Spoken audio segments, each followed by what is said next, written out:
Bonjour Guillaume, le quotidien publie à partir de ce lundi et tout au long de la semaine les confidences que vous avez reçues d'Éric Abarège sur son expérience ministérielle. Elle raconte les dessous de cette véritable aventure. Comment est venue cette idée de recueillir ce témoignage qui est fort puisque c'était, rappelons-le, la première réunionnaise à occuper un tel poste? C'est justement de là que c'est venu l'idée. C'est quelque part pour la Réunion, c'était un événement historique que d'avoir pour la première fois une ministre de plein exercice. Et donc ça méritait qu'on s'y attarde, notamment aussi parce que l'histoire telle qu'on nous la raconte parfois en tant que journaliste, on a le sentiment ou le pressentiment que c'est pas tout à fait la façon dont elle se passe en coulisses. Et donc c'était l'idée de prendre le temps de retourner sur tout ce qui s'est passé pendant 18 mois pendant son passage au gouvernement et puis de lui faire raconter l'envers du décor, comment ça s'est réellement passé pour elle, et d'en faire le récit.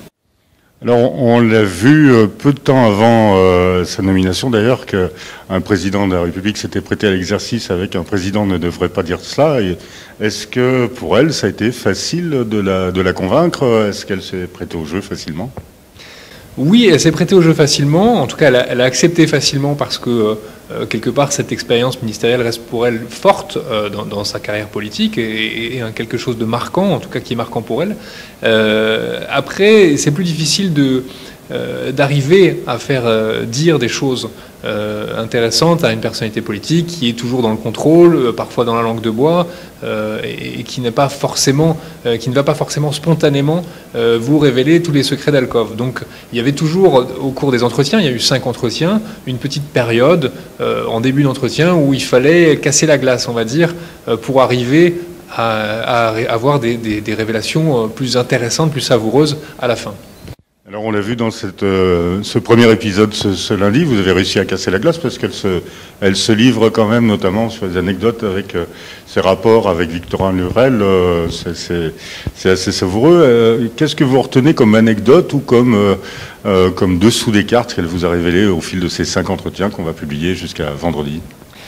Je pense que l'événement le plus marquant, au-delà de l'anecdote, c'est vraiment son passage en Guyane. La crise en Guyane, que personne n'avait vraiment vu venir, qui est devenue quelque chose qui a enflammé littéralement la campagne présidentielle. On